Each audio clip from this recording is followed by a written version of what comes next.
Thank you. You ready, Dr. Bull? I can't sit in that chair, but I'm ready. About an hour in, you might need. I feel like I should be like Mr. Rogers and go put on a sweater or something. Put your shoes, all that. Yeah, very good.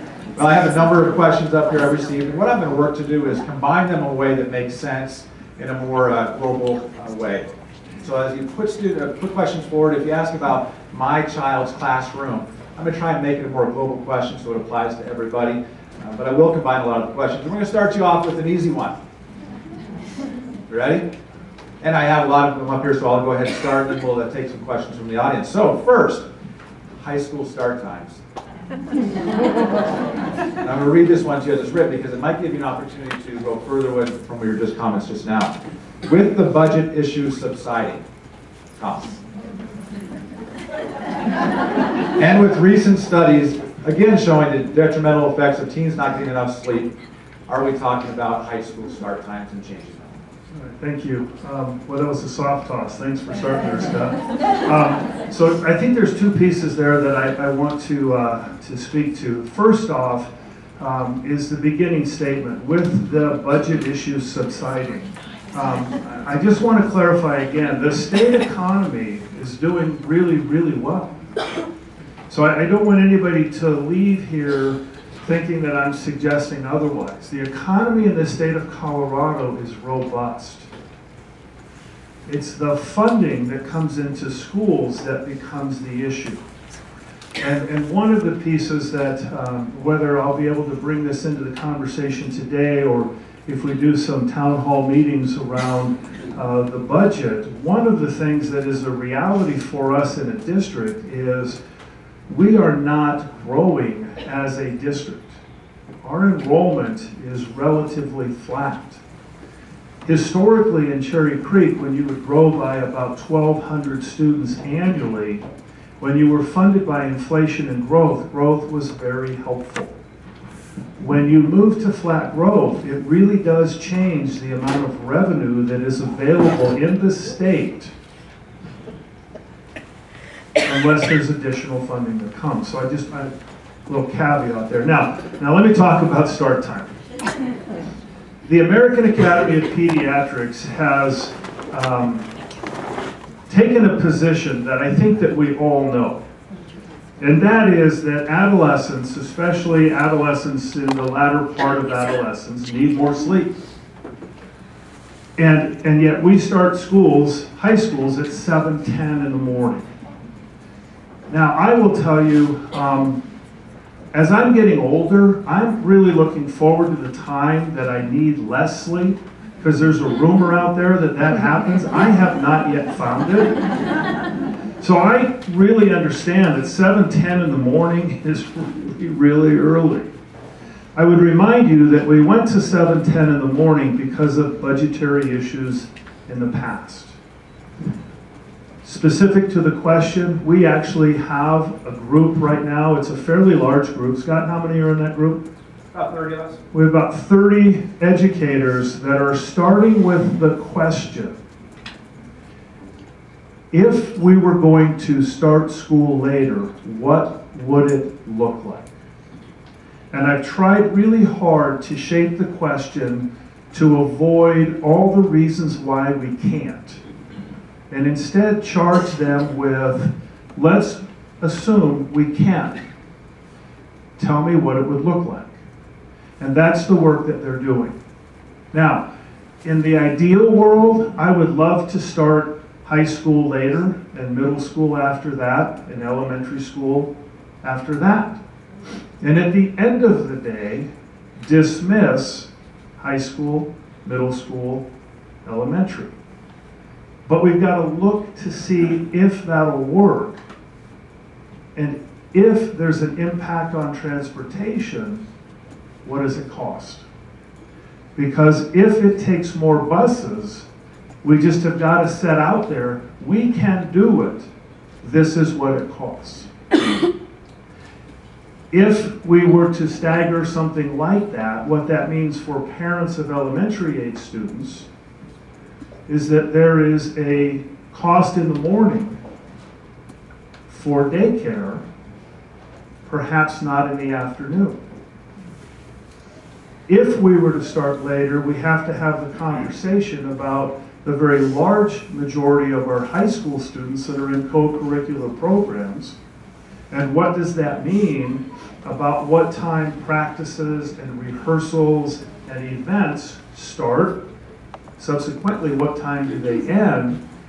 And perhaps more importantly, what time are students getting home to start to do their homework? Another conversation that comes up in this is for families whose students work. What is the time that they are available to go to work? And if that is the time that they're available to go to work, will employers hire them? Or will they hire somebody who is available earlier? And the list goes on and on and on.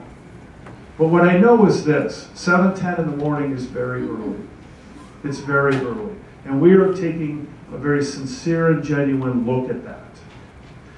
But it's going to take us a little bit of time. Now, I have a hand up over here, and before I come to questions, I'll also remind you that there are those who say, and I know this very well because this weekend, my little 4-year-old was up at 5:30. I know that elementary age students get up early, and they could start school earlier than high school. And that makes perfect sense until the dead of winter at the bus stop when it's pitch black and very, very cold, because we have to start elementary school bus pickup early enough to cycle the buses through the elementary drop-off to get to whoever would start next, to get to then whoever would be the last pickup. And so some of us will remember this, some of us will remember this with a smile. We had a conversation about changing middle school start time a while ago. And one of the things that we learned there was exactly that.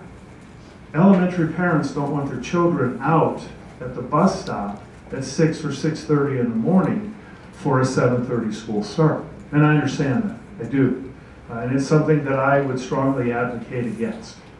I just don't think that it's reasonable. They're up, but I don't think they should be outside that early. So again, it's how do you stagger your start? How do you stagger your dismissal? Is there a cost associated with it? And then the question becomes, okay, and then what's problematic with it? But we are looking at it. We are looking at it. You know, if I were king for a day, and I would just remind all of you, superintendent is far from king, okay? But if I were king for a day, I'd love to start high school at 8 o'clock. I really would. I'd start high school at 8, and probably, depending on how quickly we could cycle the buses, maybe middle school at 8:30, 8:45, and elementary school even a little later than we do. And then you just think about staggering that out. Now, one of the things that we're going to have to talk about is length of school day and what we do inside of the school day, okay? But we're working on it. We should have some preliminary findings, I hope before the end of the year, start to get that out publicly, and probably we'll spend the beginning of next year having conversations with communities about what does this mean? What does this mean, and what do we have to adjust? And if there's a cost associated with it, we need to be able to come back to you and say, and here's the cost associated with the change. So does that? You addressed the first part of the question that I have. Was that the only way they could be sold? But just for further information for the people that are, talking to PTOs about this and how they're talking about it, with a lot of our schools, elementary being neighborhood schools, can you guys tell us about what the percentage of kids that are taking the bus is compared to the kids that are going to elementary school? Because, for example, in our elementary school, I see very, very few of them being there, so I'm sure other schools are different. Just by number of routes, our elementary schools run 106 routes a day, high school 74, middle schools 80-ish, 81. So most of our buses, all of our buses have to be operating for elementary schools. Some schools it's none, some schools it's 15, just depending on the site and how their feeder lays out. Okay, I'm going to move to the next question because Lisa told me, just remember we have a lot of questions, which meant that I only have about 40. means I answered that one too long. Okay? Some would suggest it's a strategy. Next question, please. And I think we're okay to go back and forth between the audience and Sure. the park. I have a question over here. Hi, I live in Saddle Rock North and moved in years ago before Cherokee Trail was built. So most of us in the neighborhood moved in believing that our kids were going to go to Grandview High School. I know that I've heard the word on the street is that they're looking at rezoning again, and our neighborhood might possibly go back to Grandview versus Cherokee Trail. My question for you is, a lot of us having moved in there thinking our kids were going to go to Grandview, I don't know where the process is in with rezoning, but a lot of us would actually like to propose a possible grandfathering in for the families that had moved in there thinking their kids were going to Grandview, and have that considered. And would like your feedback on that and what you think. Okay, since I'm supposed to answer questions quickly, sure. Okay, so let me put that into a broader sense. Okay, here's the reality. I believe. Okay, so that was a qualifier. Okay, I am not convinced currently that we are going to be in a situation where we're going to need another high school out east. Let's just get that out there. Okay, I'm not sure that the enrollment that we're seeing projecting out is going to result in a 7th large high school. Having said that, one of the things that is a reality is we're going to have to create space out east. Out east, think of Buffalo Trail, Pine Ridge, Coyote, Black Forest, think Fox Hollow, or Fox Ridge, excuse me, Cherokee Trail High School. There is a simple solution that may or may not be a popular solution. The simple solution is going to be to bring some of the current enrollment that goes out east back west, right? You have to move students to where seats are. So part of the conversation, I should call you because the word on the street is actually pretty good. Part of the conversation is, what would that look like? And I want to be real careful because I'm being deliberate in using the word boundary tweaks rather than boundary changes. I like my job. One of the fastest ways for a superintendent to lose his or her job is to change boundaries.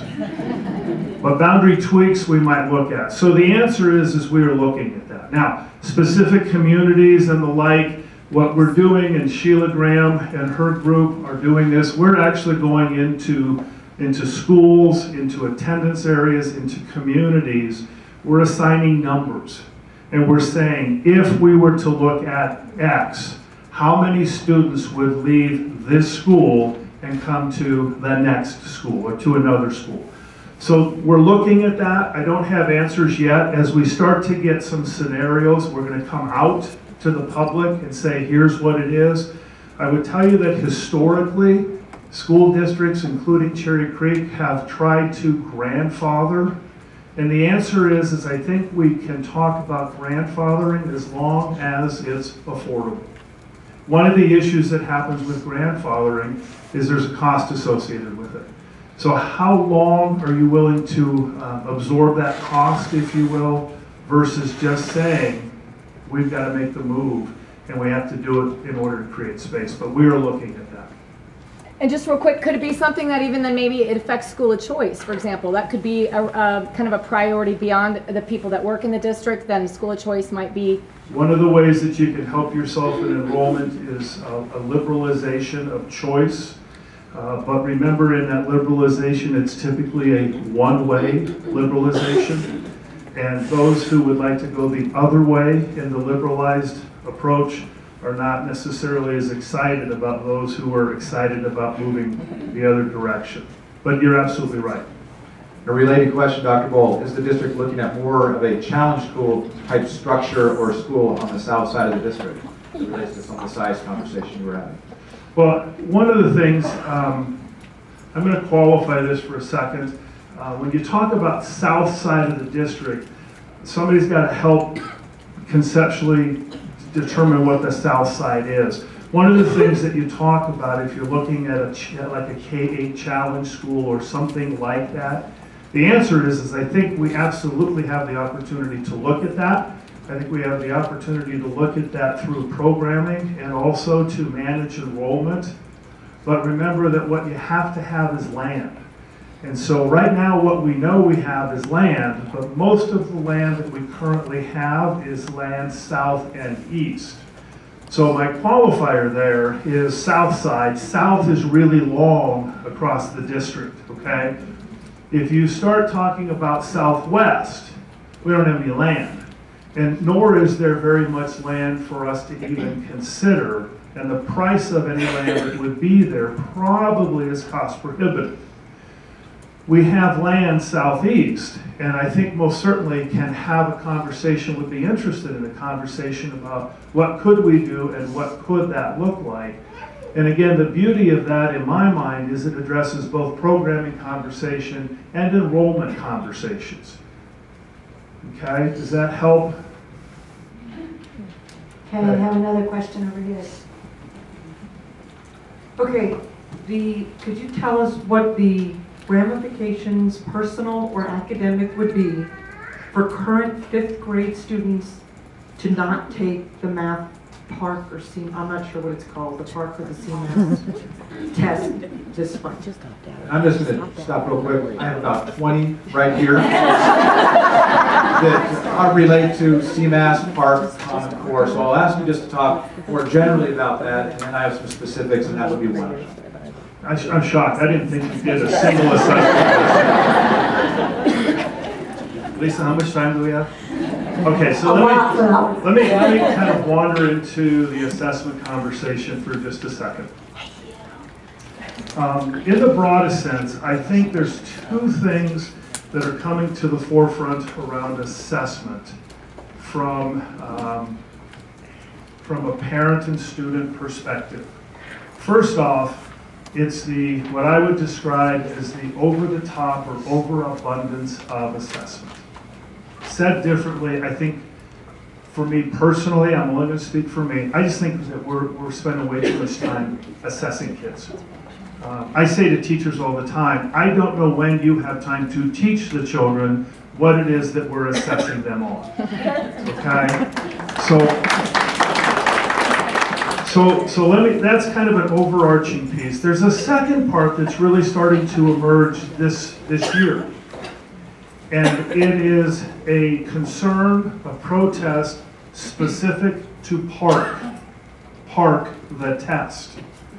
And I want to distinguish between those two because the overabundance is the amount. PARC is the specific test.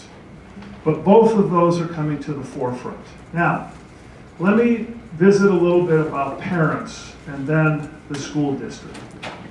And I can't believe I'm using this comparison because typically this is a topic that I do not bring up, but snow days. And some of you are looking at me like, why do you get to snow days? Well, I think the issue for parents around assessment is not unlike the issue for parents on snow days. My job is to have school open. We're supposed to have school.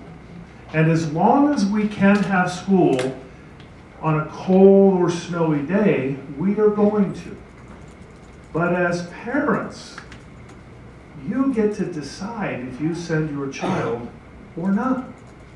You get to decide. And I'm never, ever, ever going to be critical of your decision. Now, I do have parents who tell me sometimes that they are speaking on behalf of other parents' children when they complain that we're having school. And one of the things that I've learned is parents don't like other parents talking for their children. It just is not a popular thing, okay? But on a snow day, if you want to keep your child home, keep them home. On a test day, if you want to refuse that your child takes the test, then do so. As a parent, you get to do that. But my job in assessments is to have them. My job is to schedule days where we would administer tests that we are required by law to give. My job is to make sure that we are doing everything that the law says we are supposed to do. Because I think it's important that As superintendent, as the Cherry Creek School District, we should follow the law. Now, I'm looking around the room.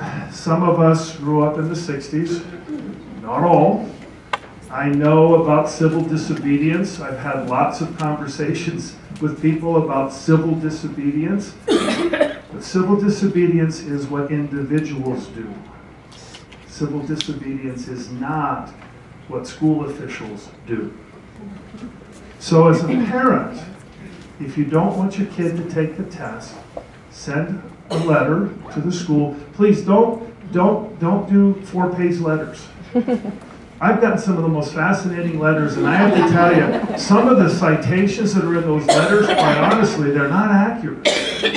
Just say, I don't want Mike to take the test. I, as a parent, am choosing to refuse. Thank you very much, sincerely.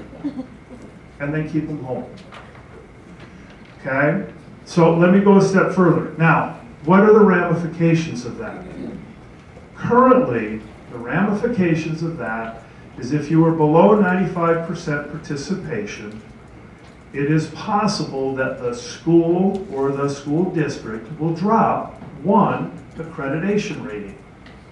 Now notice that I said possible, because we as a school district can accumulate all of the information that we have and can appeal, because the state has made it very clear that the state does not intend to hold the school or the school district accountable for parental decisions.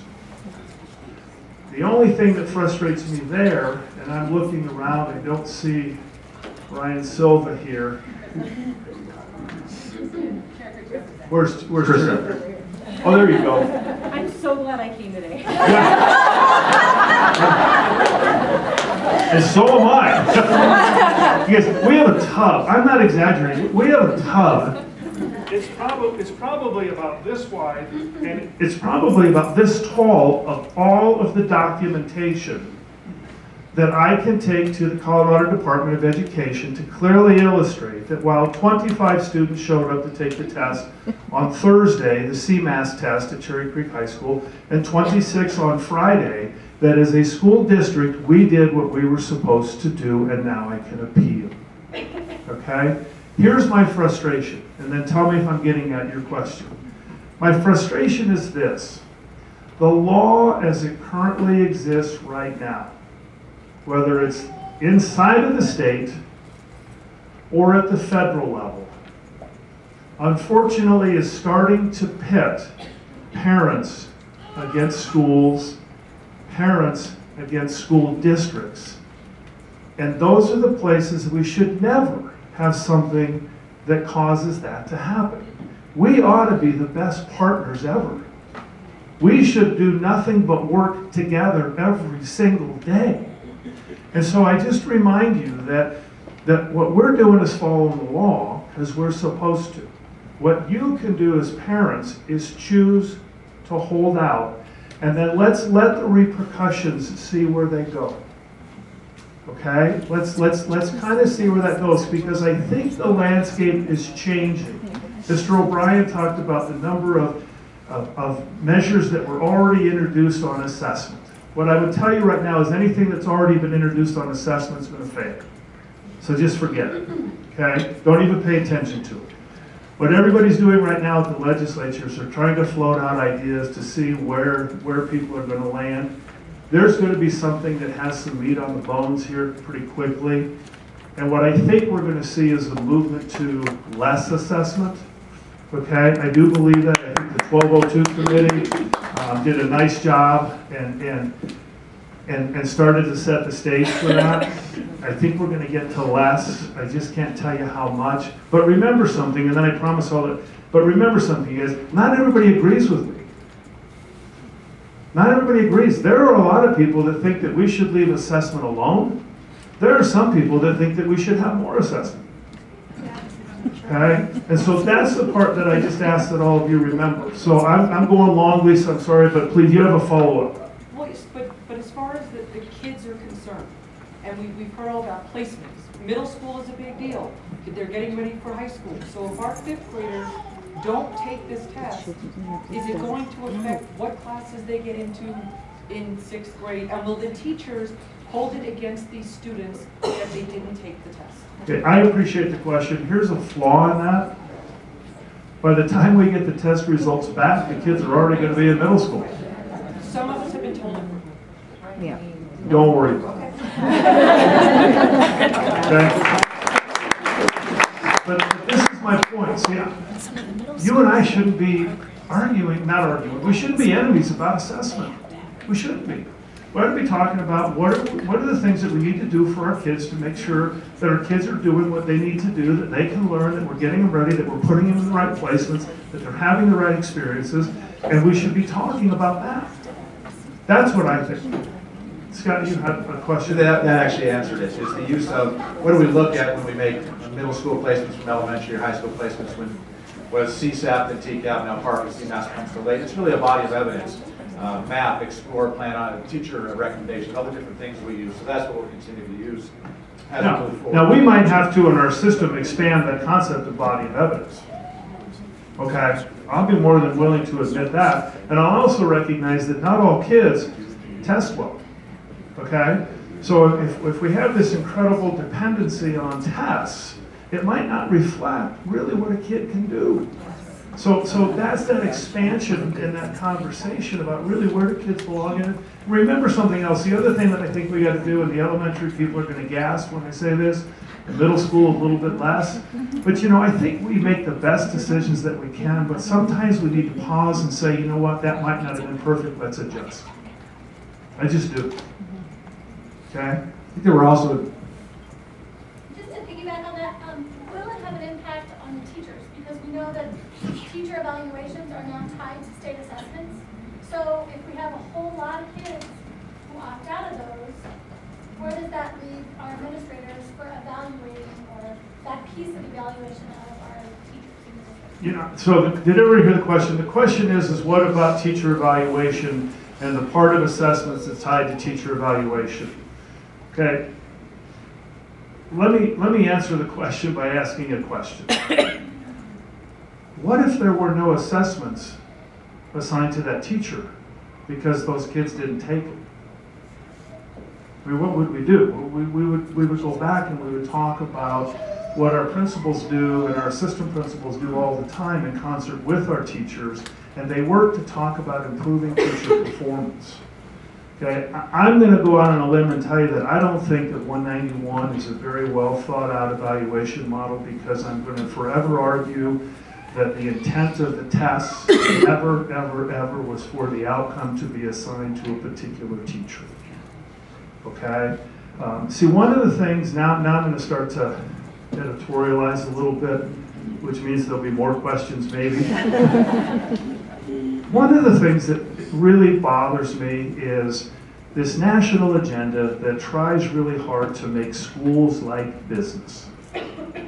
And I gotta tell you, schools aren't business. Kids are not cars. Okay? You know, in the business model, we talk about how many cars did you sell? How many widgets did you make?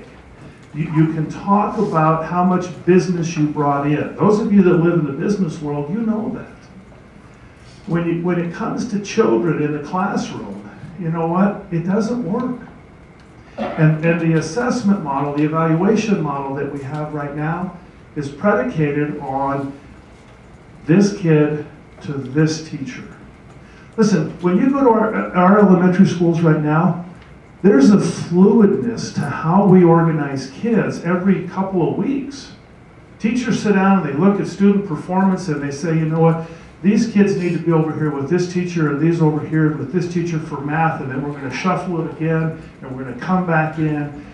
You know, the specials teachers that are a huge part of what a kid experiences every day, I'm not sure how you're going to assign a test score to specials teachers.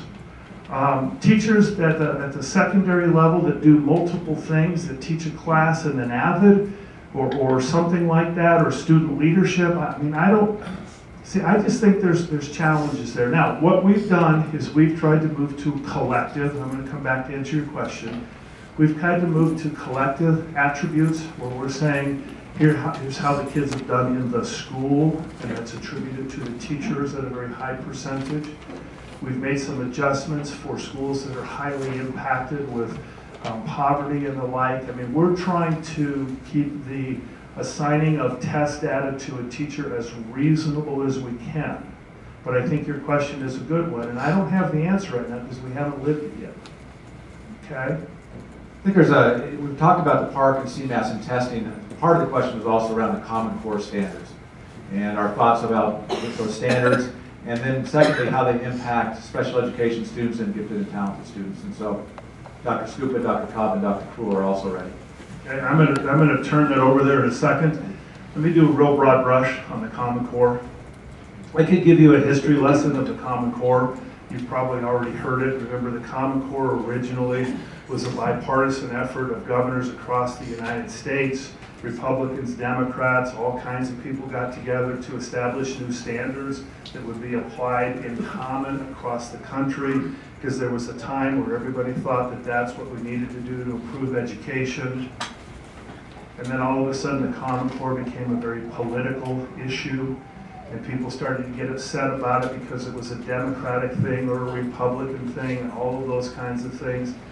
You guys, here's what I would say, and then I'm going to let these guys speak more specifically to special ed and GT and the like. Here's what I would say. Go look at whatever standard you want. You can look at the Common Core standards in English. You could look at the Colorado academic standards in English. You can go down to Douglas County where they proclaim they have world-class standards, okay? You can go wherever you want to go, and you know what? At some point in time, in reading, the standard is going to say, somewhere early on in elementary school, we need to teach kids to read. If you want to get really technical, you're going to wish you didn't sit in the front. It's going to say in elementary, at some point in time, kids ought to understand number sense. They ought to be able to add, subtract, multiply, divide. They should understand fractions. I mean, I don't care how you say it. I don't care what you put it in. At some point in time, that's what the standards say. And you can go look at all the standards you want.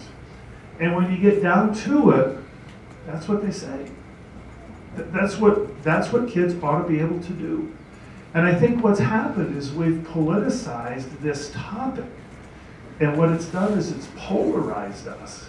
And what I said to people over and over and over again, because trust me, I've had a lot of phone calls from people about standards, Common Core, and the like. And when I get done listening to them, I just say to them, tell me what grade your child is in. So you have a second grader. What topic? What English, language, arts, or math? Which pick? Math. Great. Go to second grade math standards and look at the standards, and when you find what's wrong with it, give me a call. Because people haven't gone down to that level to look. They haven't. In fact, they're kind of stumped. They want to talk up here, and I say, great, but let's talk about what's happening in the classroom. Go talk to your child's teacher and ask the teacher. That's when you're going to get the understanding of what's going on in the classroom. Now, let me go over here to Judy and Floyd to talk about, I think, the GT, the special ed. I know you have a question and you have a question.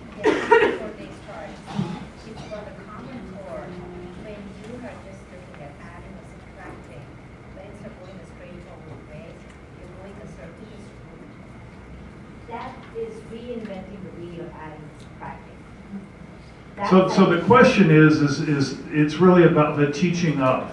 And the methods have changed. Okay. It's almost like you're making a very simple thing so complicated. By the time you finish our homework, I don't know if the kids really know to add or subtract it. Fair question.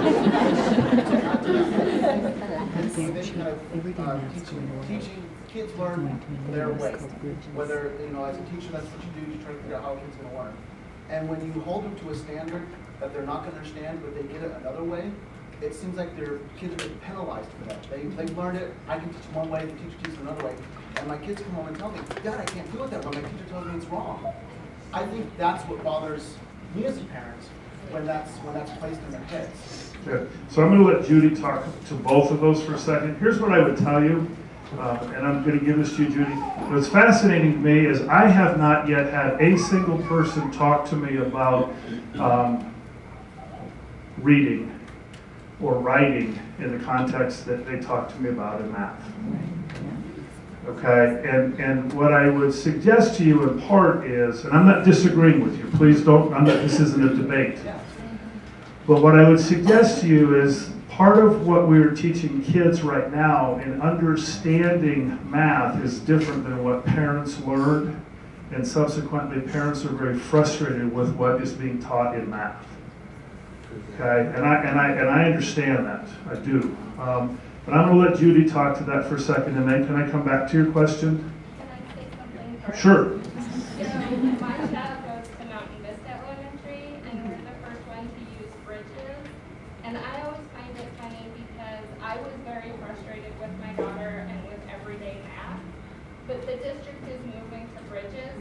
Bridges doesn't do all those funny things. It doesn't matter how the kid gets the answer. They can use whatever they want. So I think with the changing of the math, parents are going to be much more satisfied.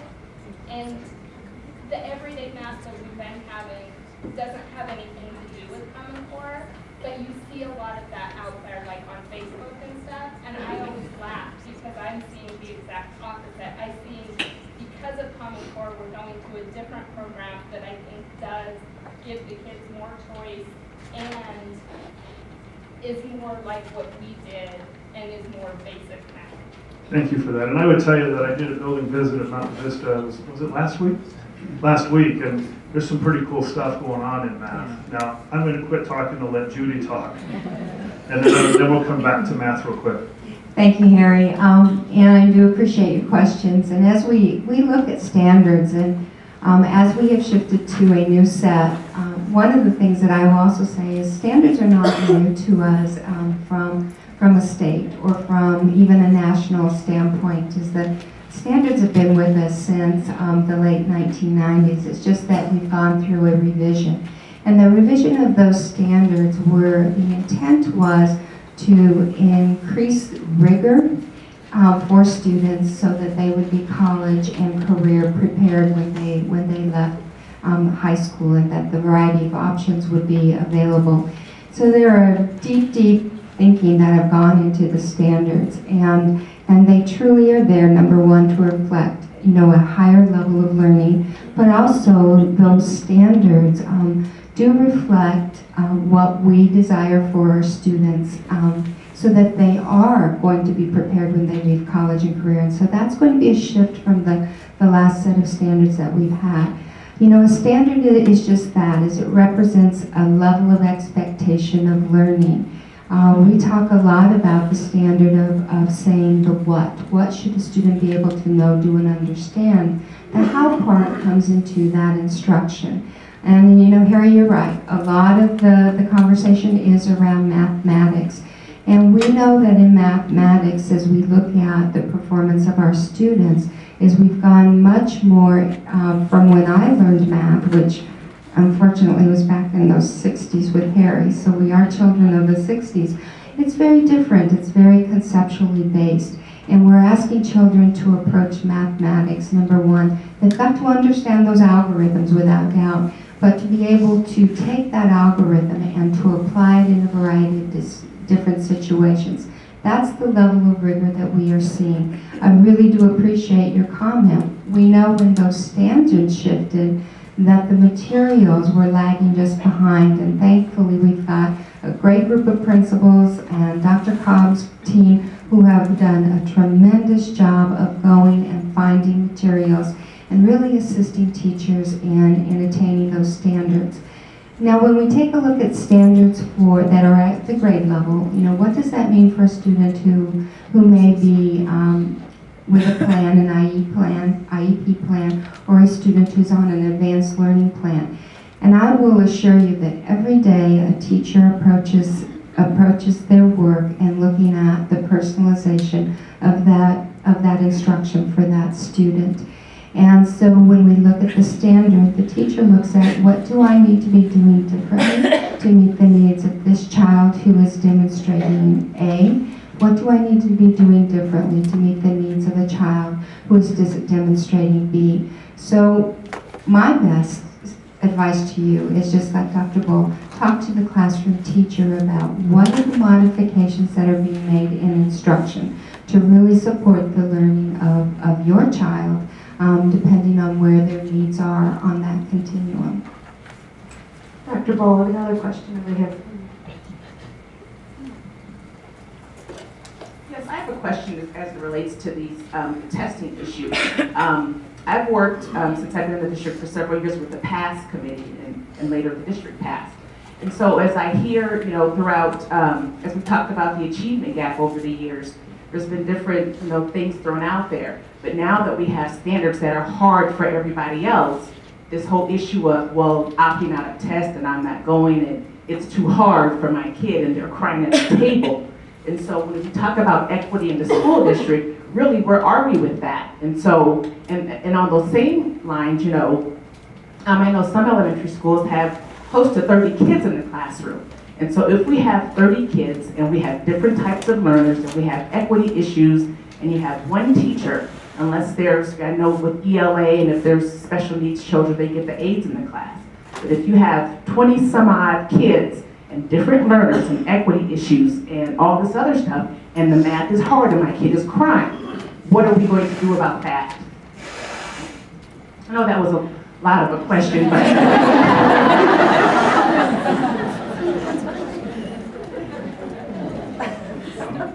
I'm searching on a question.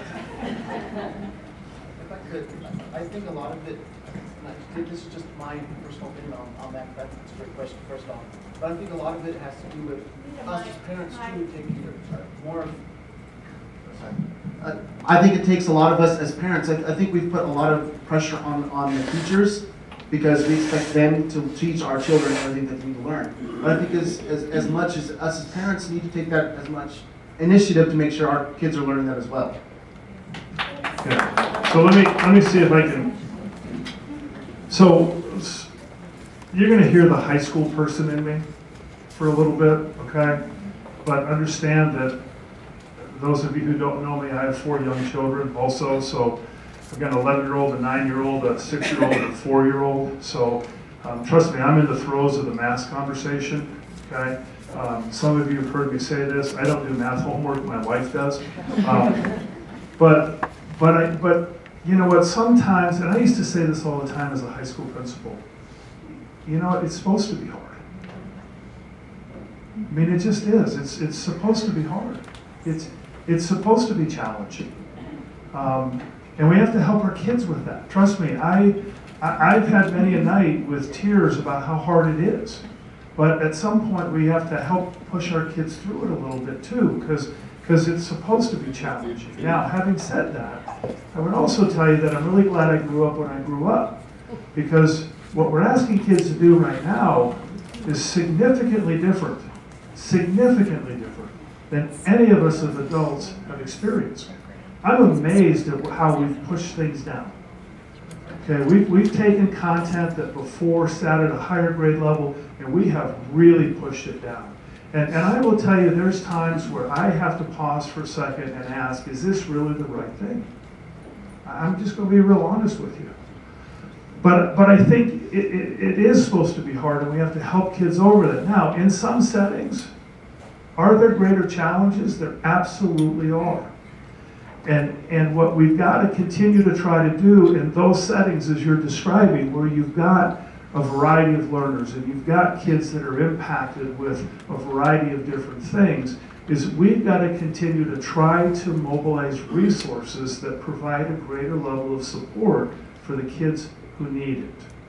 Now, the issue there becomes the mobilization of resources, okay? Because, and I wasn't going to go here, but I've got to at some point, because I'll be called the baker, but you know what? Guy will tell me, Harry, we got so much pie. That's all the pie we got. And we're not going to get more pie. And so then it becomes a question of how do you divvy up the pie? And how do you prioritize settings where there are some kids who perhaps are advantaged or have a leg up, and there are some other settings where kids have greater challenges, and how do you provide the support there? How do you provide the support for the parents? I'm not going to call anybody out, but I'm looking at my 2 school visits last week. Chris, did you have a parent night for math last week? Not recently. No, who, somebody did, maybe not. I know that some of our elementary schools, Latoya, was that you? Latoya, thank you. Latoya at Coyote, was it last week? 21st, invited parents in to help parents understand how we're teaching math.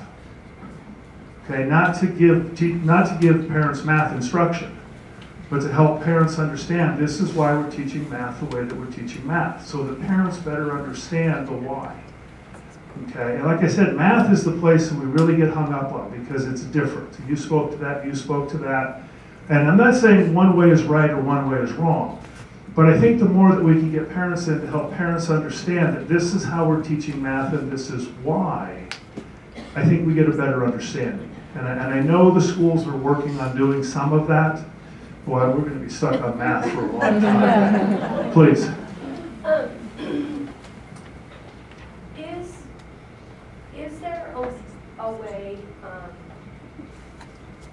Is there a way that the district can help the schools themselves? I know you guys are about getting a new math program, and that's good, but here's my experience. My second grader cries during math, not because she can't do it, it's because she doesn't have enough time in class to draw the dots. And I actually had to have a discussion with her teacher and prove to her teacher that she could do it in her head, and she was told she was not allowed to do it in her head because not everybody in the class could do it in her head. So I guess my issue here is that what you're saying sounds really, really good, but it's not being applied. It's not being applied. So let me comment to that, okay, and get us out of a class and get us to a broader sense. And you know, as I say this, I know you're going to say, yeah, but Harry, this is my child, okay? What I would ask that all of us remember is, and as Judy said, we've always had standards, but we're transitioning to more rigorous standards, more challenging standards. We're transitioning to a math program that I think Mountain Vista would tell you is really pretty darn good, and I think that our elementary principals that were involved would support that. But remember that one of the things that we're asking our teachers to do is to totally retool what they do and how they do it. Okay? I mean, seriously, this is like, I don't know what I can compare it to. But we're saying to teachers, what you have been doing, you have to now do different. And this is the place where I go to our elementary teachers in particular. Okay, remember Greg Maestas, if any of you knew Greg Maestas, Greg was a wrestling coach at Overland High School, loved the man dearly, taught PE. Greg used to say, we all come to a fork in the road. And I went to PE and you went to English. You're grading papers. I chose PE. Same thing. We have teachers who came to a fork in the road, and some said, I want to go to high school, and I want to be a social studies teacher because I really have a strong interest in the content, and I'm going to teach that content. And we have elementary teachers that said, you know what I want to do is go to elementary, and I want to teach reading, writing, math, English, science, social studies. And then the state said, we're going to totally change everything that you do. And we're going to change it pretty much overnight. And then we're going to ask you to retool in each one of those areas. And we're going to ask you to step right in and do it immediately, as if the retooling just happens like that. And it doesn't. And so, not speaking specifically to a setting, okay? But some of this is our teachers are having to relearn what they do. And to your point, the district support, I have to, and I'm not, well, I am plugging. I'm plugging the 3 board members here and the 2 colleagues that are not. They approved a $4 million budget expenditure. Half of it was to buy the program, the Bridges program. The other half of it was to provide training for teachers on teaching the program. So we didn't come in and say, here's the program, open it up and go. We're saying here's the program and let's work on helping you retool what you do with it. And so some of this is a comment of patience, because we really are. We're asking a whole lot of people to do something they've never done before in a way that they've never done it, and asking them to do it pretty darn quickly. I get it's your kids, and I know you're gonna help me maybe. I'll get you out of this. Okay. We're gonna do one more question, I think, on this topic, and we still have lots of topics. I think we could probably go on for days with this. So we can come back to it possibly. We're gonna go here and here. Perfect. I just have a comment, I don't have a question. Okay, it's a comment. So let's go here, and then it's gonna be a really resounding closing comment that is gonna rock this place. And I'm gonna be indebted to you for a really, really, really long time. Please. So I fully support the comment that teachers and parents have to work together with the student, and that's how we will do this. We are those parents. This year our son is in 8th grade, so high school is next year. He's been in AP placement all these years, and so he's taking algebra this year. And I heard you say we need to be patient as parents, as teachers, because it's all new. However, our child does not have algebra textbook, right?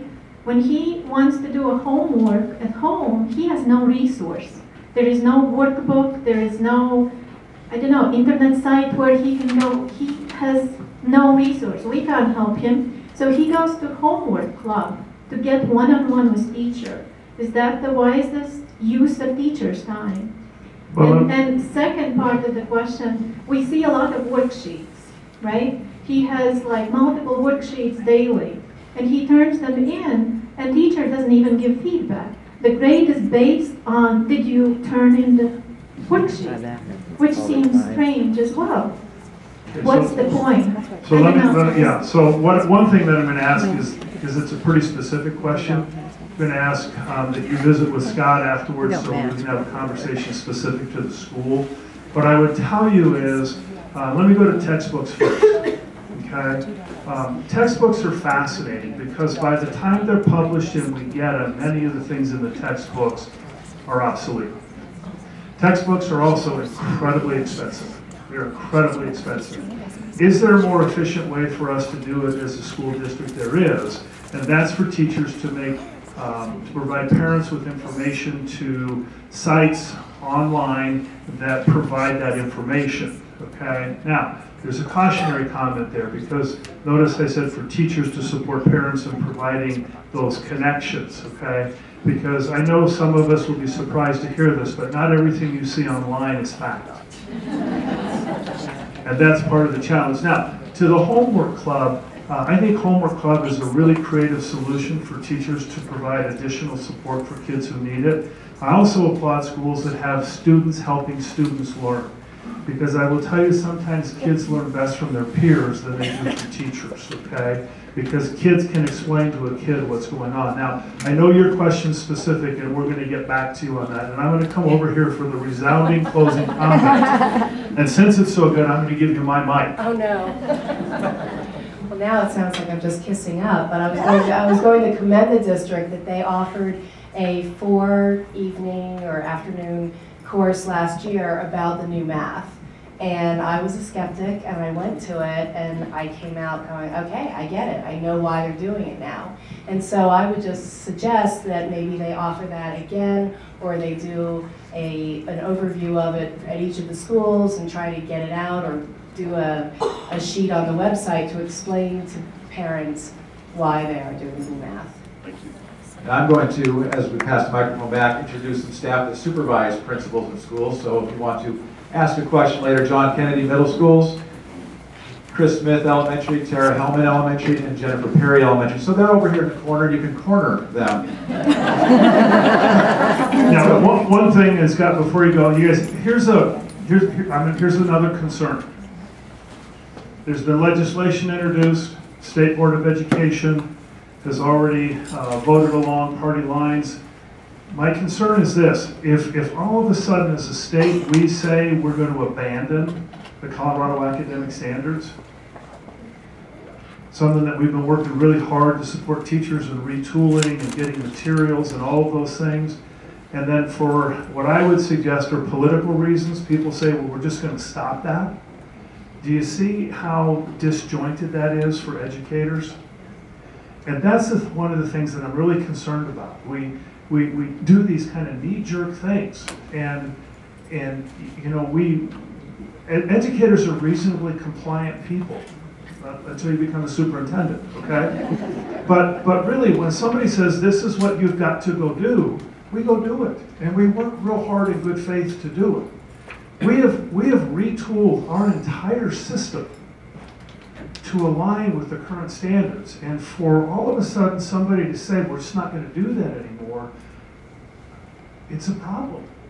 And so I encourage you to continue to lean into those conversations, because you know we can't move generally in a westerly direction and turn on a dime and decide that now what we're going to do is go southeast. We can't operate that fast. Nobody can. And so it's just a cautionary comment. You've been very patient in the back, and I know Scott's going to ask me a question, but you've had your hand up for about 3.5 hours. Thank you. Well, as a parent whose kids have successfully navigated and are still in the process of getting through the school system, I've listened to you have the exact same goal as we all do. How do we get back to not being pitted against each other?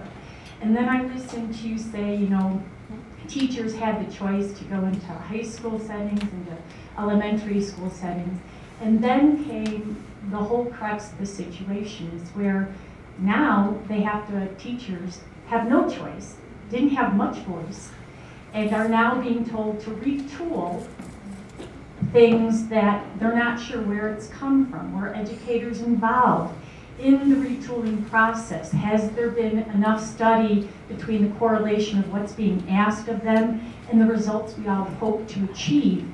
And as a parent, as an attorney, as an educator, as a legislative fellow, I am trying to help get us back. I mean, we want standards. We want our kids to go out there and compete in a world that is so different. But at the same time, do we have the correct metrics in place?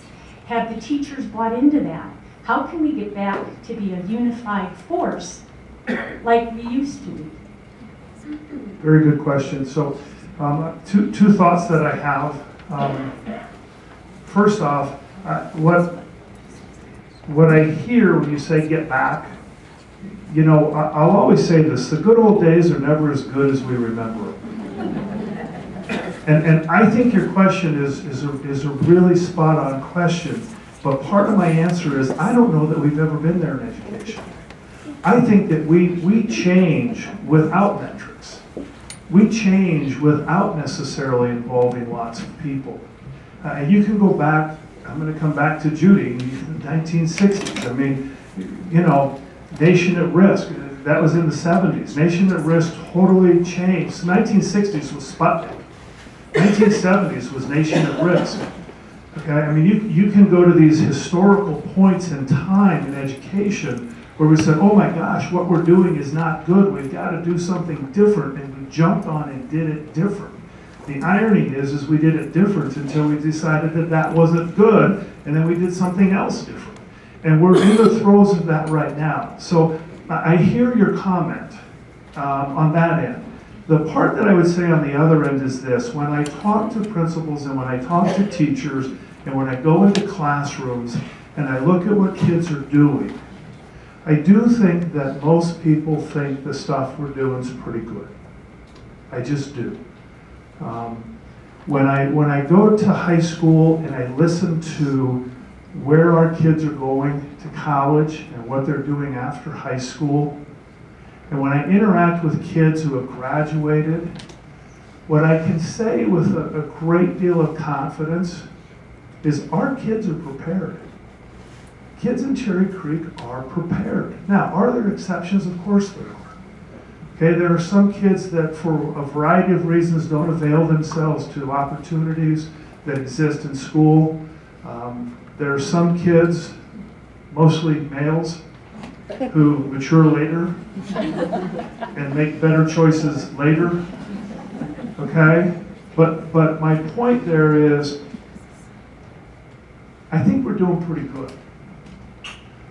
And I want to be careful in concluding that going back to where we were is the solution because it's more comfortable. The metric might be comfort. Right now we're kind of in a discomfort. But when you talk to the people in the classroom, when you talk to the people who are doing it, in the main they'll tell you it's pretty good. Are there things we can improve upon? Absolutely. But I think in the main they'll tell you it's pretty good. Okay? Just to clarify, it's not about going backwards, it's how can we go forward with more involvement from those we're asking to retool. Okay. Because my kids have been incredibly served by the system. So it's by no means broken and I don't want to go back. What I want to get back to is the involvement of those that should be involved on every front so that we can unify again. I think that's so important. So I think the answer to that is, my suggestion is we got to stay the course. We got to stay the course, and we got to keep trying to come back. And so those of you that saw me at the PEBC superintendent on the stage thing, I'm trying to be polite. You get a whole bunch of superintendents on the stage, and we all sit there under the spotlights, and we look good, and then people ask us questions. Okay, it's really fascinating to me. I said at one point in time, there's a place that I believe in, it's called reasonable. And it's like, and we gotta quit sitting on the outside of reasonable in this polarization, and we gotta come back into reasonable and believe that I think parents really want what teachers want, what administrators want, what people that believe in K-12 public education want, and that's for our kids to really learn and to be prepared and to be ready to go on when they graduate. That's what we want. And to me, that's reasonable, and somewhere we got to get back to reasonable, and we got to quit arguing about the things that really we have no influence over. We can influence what happens with our children inside the classroom. So thank you for that. I'm just making a quick comment. We're probably looking at the time, which we normally go until 10:45. I think we do have a few questions. Dr. Slippery was going to get a few that we could maybe get a little quicker. So we're planning going to 11. If you do need to get up and leave, we certainly appreciate that. Thank you for coming, but we are going to continue for. And we do have about 30 questions left over here. Questions that are not answered here. I'll assign homework to staff tonight, and we will share with parents now so we can get out at least some general answers to all the questions that were put into us. So, Dr. Bull, what is the district doing with all the money that we've got from marijuana?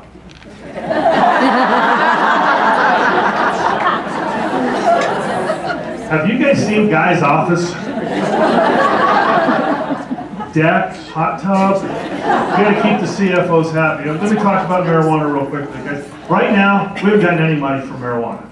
Okay, and the amount of money that everybody thought that we were going to get from marijuana, I have to tell you that it was a great sale job to convince people that we should legalize marijuana. And you know what? People bought it hook, line, and sinker and said, yay. The reality is there's been some money. Janice, I'm looking for Janice.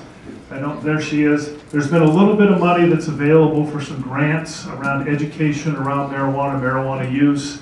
The excise tax guy, we've gotten zero. The only thing, and you guys have heard me say this, the only thing that has come into schools as a result of the legalization of marijuana is marijuana. Okay, and don't kid yourselves. Don't kid yourselves. Don't listen to the pundits about the legalization of marijuana. The legalization of marijuana has made marijuana easier for kids to get. I will tell you anecdotally from the third offense drug and alcohol expulsions that I've done this year, that comes out of district policy, they have not been about alcohol. And they've not been about any other drugs except for one. It's been marijuana. It's a shame. It is what it is, but I will tell you that the only thing that's come to schools is marijuana, and you're going to see more of it. I would not want to be a parent right now, and I am a parent, and I'm still trying to figure out how I'm going to navigate that with 4 kids. Just being real honest with you. It is a real challenge. So, there was this little article yesterday on the front page of the paper about the state board lowering graduation requirements in the future around science and social studies. Can you tell us about what those are? So Floyd was very helpful. I want to tell you that Floyd is actually serving on the committee. I talked to Floyd briefly about it today. I'm going to paraphrase Floyd. If I mess up, let me know. Everybody says that what we're doing is lowering the standards. You know what, when we set the graduation guidelines, the standards were up here, and to be real honest with you, they were not very realistic. They just weren't. We were having kids meet standards around graduating from high school that arguably are college, mid-college, or end-of-college level expectations. And what we're trying to do is bring them back to a place that's reasonable for high school age kids. Okay, Elliot Aft said in the paper, you know, it's like having the criteria to get into graduate school applied to those who are trying to get into college. You ought to be able to finish college before you think about going to graduate school. You ought to be able to think about finishing high school before graduating from college. And so it really is an adjustment. It's an adjustment. Now, to a question that somebody asked, the metrics, okay? One of the things that we've done, and this is a pet peeve of mine, so just know that, the ACT college readiness benchmarks for science are set really, really high. The ACT college benchmarks in science are for if a kid scores this score on the ACT, the percentage of those kids taking a freshman level college science class and getting an A and B is pretty high. You guys, how many of you are science people? Okay, those of you who are science people probably would have hit that benchmark. Because when you went to college and you took that 100 level real live biology class or chemistry class or physics class, that score says you would have done very well in it. The rest of us who don't do science, ain't no way. You know what physics class I took? The squirrel jumps off the tree at the same time the gun is fired. I had to have a science class to graduate from college.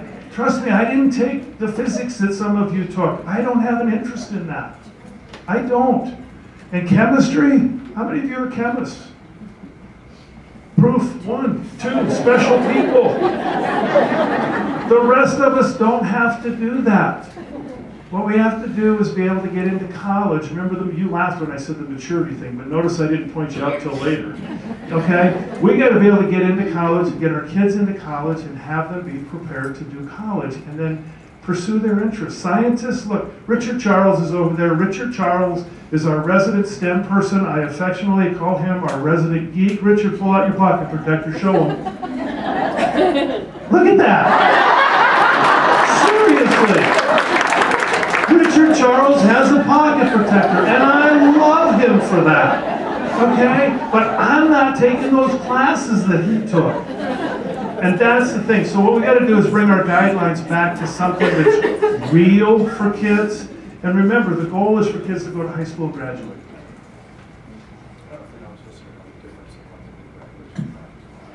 Go for it. Okay, what Dr. Bullis talked about, in 2021, we have to implement some new graduation guidelines or requirements from the state. So not only will students in Cherry Creek and every school district have to continue to complete classes, to simplify it to its lowest level, they'll also have to pass a test at a certain level, an ACT and an 18. And so right now the guidance talks about English language arts, math, science, and social studies. Well, science and social studies potentially may not be required anymore. So it's not a lowering of the standards, it's just talking about where we can really focus standards and where students can really show or demonstrate proficiency to go on to college. So that's the new requirements that we'll be talking about as a community over the next year. All right, Dr. Bull, I hear about a calendar change coming next school year. You talked a little bit about the change in the dates on the calendar and the process of how we got there. Yeah, and I'm going to let Scott actually speak to the process here. We surveyed a community 2 years ago, Scott, right? We started this process about 5 years ago, survey after survey with internal to teachers, external to parents, a lot of students, thousands of respondents. And really what we're doing is we're picking the calendar up and moving it forward a week. And so school will start earlier in August. First semester will stop before winter break, and school will get out before Memorial Day. So next year, school will start on August 13th. There we go. School will start on August 13th, Thursday, And so we will be sending out information through Tuscan, our communications director, in the very near future about this change and what it looks like. But we start earlier on Thursday the 13th, so 2 days with school and 2 days off, and then we start hardcore the rest of August and move through Memorial Day.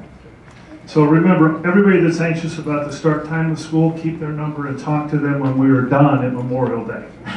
Okay? I will also remind you that we'll adjust. We're going to be fine. It really is about ending the semester before winter break.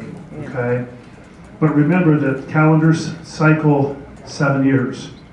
So there are a couple of years where we start school pretty darn early.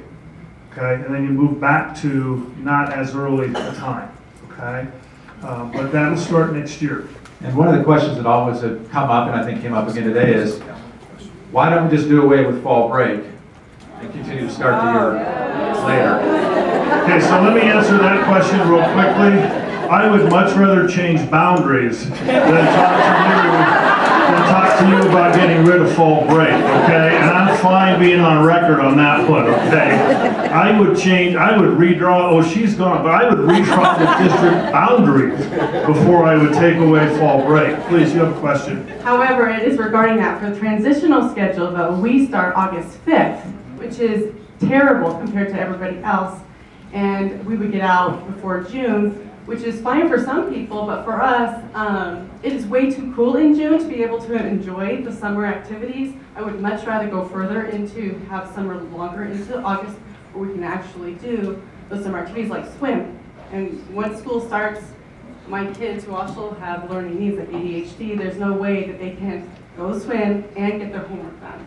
And so coming from California, fall break was not necessary, and it ended the semester beforehand, so that high schoolers who needed to do finals would still not have that problem because there was no fall break, so their semester would end before winter break. Right. And I appreciate that, and I think this illustrates there are a variety of ways to skin this cat, and we've heard a lot from a lot of people.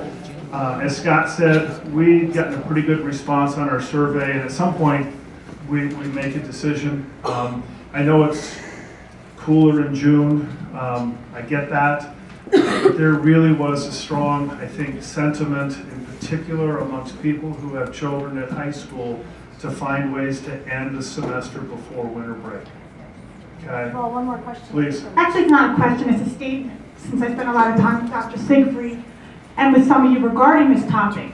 If I'm correct, the survey was not done to the elementary students. It was only done, you did get it?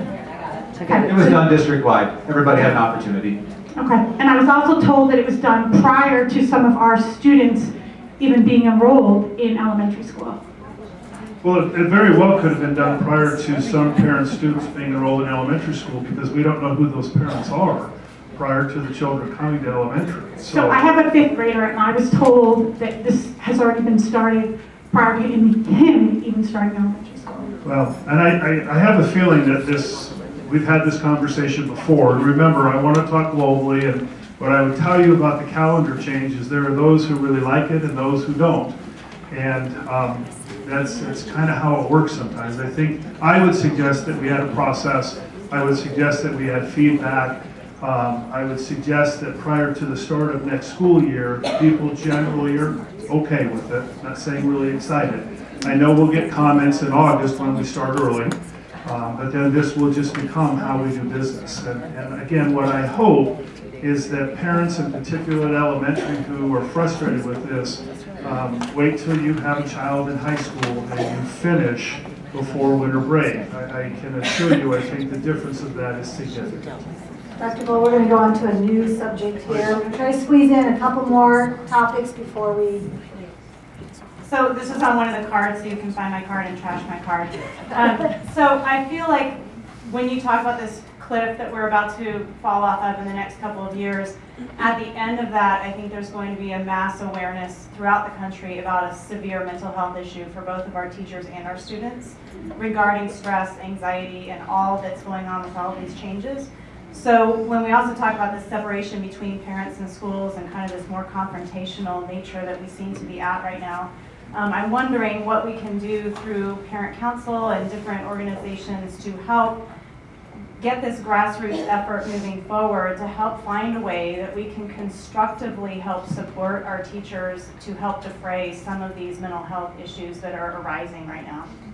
Thank you for that question. I think part of it, and don't hear me discount what you're saying, part of it I think is we're just in a time of change. And this will become kind of the new normal. I'm not saying it's a good normal or a bad normal. It just will become a new normal because we will have gone through the change, and then will be what we do. And I think when we get to what we do, things will settle. I think they always do. But we're just in this period of some pretty significant change, and I think it is stressful. It's stressful for kids. You heard me say, I wouldn't want to be a kid right now. I really wouldn't. I watch how my kids navigate this. Again, I have 4 kids. They're very different children. They're very, very different children. Same house, same mom, same dad, same everything. Totally different. And it's both gender and just personality. I'll tell you, it's a stressful time.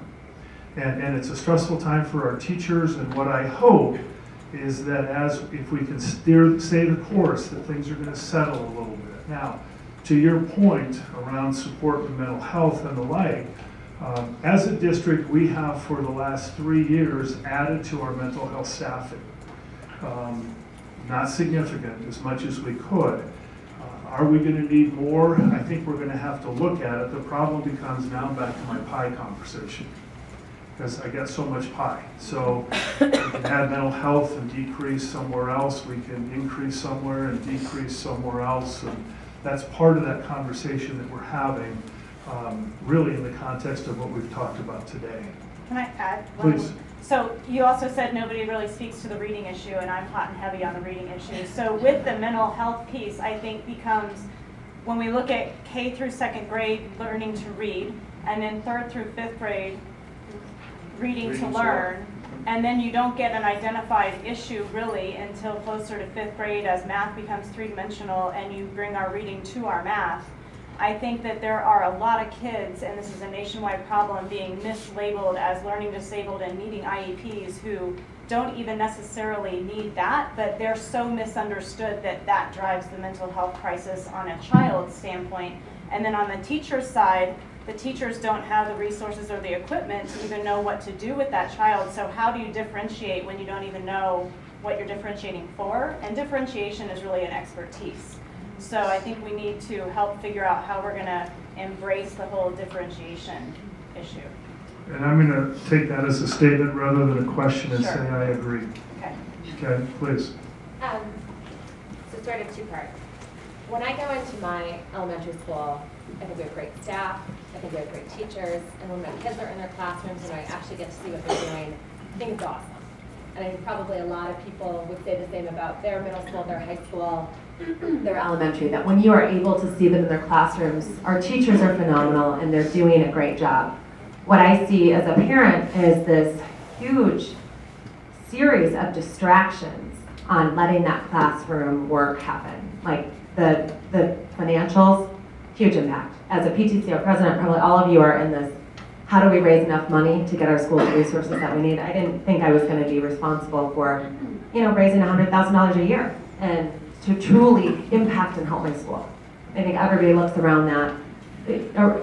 We're all feeling the financial crunch. Our school resources feeling them. We've got the testing issue. That's a distraction of days away. I don't think those special interests and the budget problems are going to go away quickly and easily. And I think there's people who want our students' information. There's just so many issues and distractions that happen outside of the classroom that are impacting the classroom. And I guess my question for you is, a lot of that you're not able to, as a district, you're required to follow the state mandates. You are required to work with the budget that you got. So this is the 2-part. How are you as a district trying to protect our kids as much as you can from those outside impacts? And secondly, got a room full of engaged parents. What would you say to us to do to help protect our own children as well and help get them back to that educational piece? Okay, so I'm going to start with the last question and go to the first real quick. And I'm going to look at Tustin We are sending out, it'll be on the website today, I believe, a position statement, if you will, of mine specific to school finance. At the end of that, there is a piece that says, if you choose to interact with your elected officials, here's how to identify them. That's the answer to that question.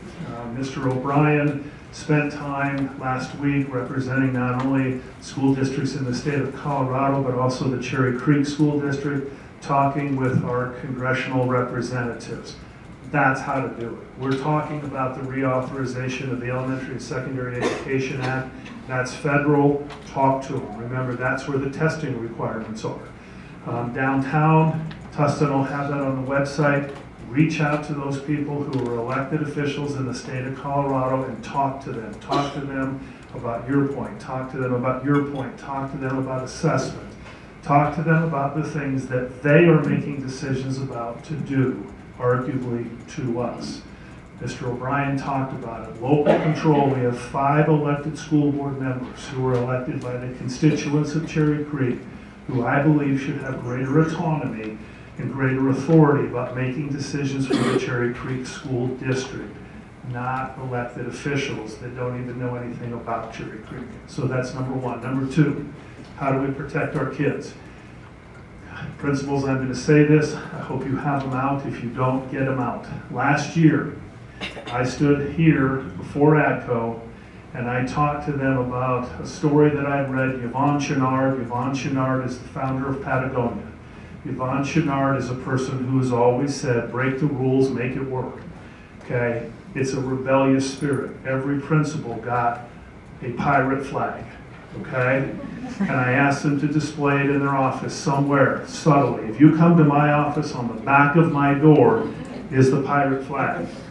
And the answer to that is we are rebellious. We need to be rebellious. We need to say this is what we're going to do for our kids in Cherry Creek because this is what we believe. Now notice I didn't say Harry's going to break the law. There's a difference between rebellion and stupidity. Okay? But every principal has those. And every principal, talk to your principal and ask them. I have said to them, you figure out how to make it work in your school. Okay? Don't violate board policy. Okay? I had to say that because we have 3 board members here. Okay? Don't violate school policy. Don't break the law. But outside of that, find ways to make it work. Okay?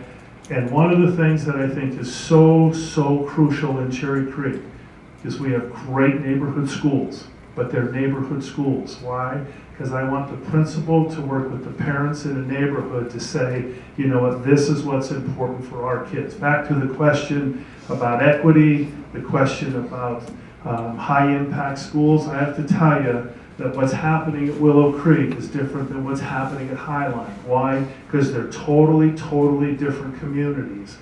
But we have that neighborhood school that's there to meet the needs of Highline, to meet the needs of Cottonwood, of Willow Creek, of Coyote, wherever you go. That's the magic here. We value great neighborhood schools. And I hope that answers the question. But outside of us, it's going to be on the website. Start making phone calls. And don't forget the people in Congress. I will tell you, and I think Mr. O'Brien would agree to this, based on conversations that we've had, we assume that people in Congress have greater knowledge than they do. Okay? And I'm not faulting them, okay? They're making these huge decisions at 100,000 feet. They should have no understanding whatsoever about what that means for you in your home with your children. But you should tell them. You should tell them because they don't know. And I would argue that if you come down to the state level at 50,000 feet, they don't know either. Okay? And that's where you've got to get involved and talk to them about what you value and what you believe. Does that help? Okay, I know I'm over time. You guys, listen, thank you. All right, thanks. Let's do it again. Not next month.